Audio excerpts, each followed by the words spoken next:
Graduation period na naman. So, congratulations sa mga bagong graduate dyan sa Fine Arts, major in Advertising, Information and Communication Technology, major in Digital Arts, Multimedia Design, Graphic Design, Graphic Arts. Congratulations at ngayon, papasok na kayo sa mundo ng industriya natin. Dahil fresh grad ka, maraming masalimuot.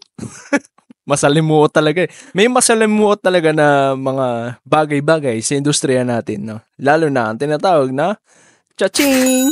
Ilan lang to sa mga job posts na makikita mo online. Yan ang pinaka-starting salary. The magic number, 15K. Ang magic number ngayon eh. Dati kasi 8K eh. Alam mo yun?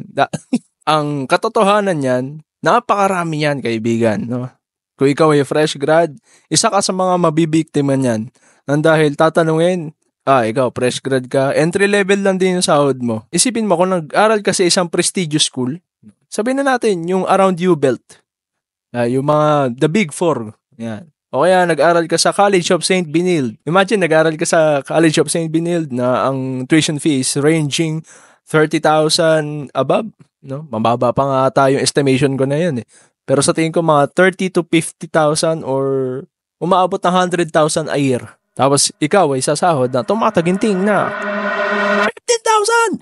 Isa lang yan sa mga masalimuot na bagay na mararanasan mo. Marami pa yan. Maraming stages yan. Nag-umpisa ka pa lang dahil fresh grad ka. Salary agad. Pagpasok mo, mas marami pa yan. May politics, office politics, mga vague na instruction, projects na mabilisan, yung tinatawag na Magic Johnson, mga rush, nakuha na yung project 1 month ago, tapos papagawa lang sa'yo ngayon lang, tapos kailangan na within 30 minutes, yon. Yung mga masasaya. Mga masasayang journey. Maranasan mong gumawa ng instant design, no? Just add water. Just add coffee. Kung naaabot ka ng video na ito bilang fresh grad at sumasabak ka sa industriya ng pagiging creative, napakapalad mo.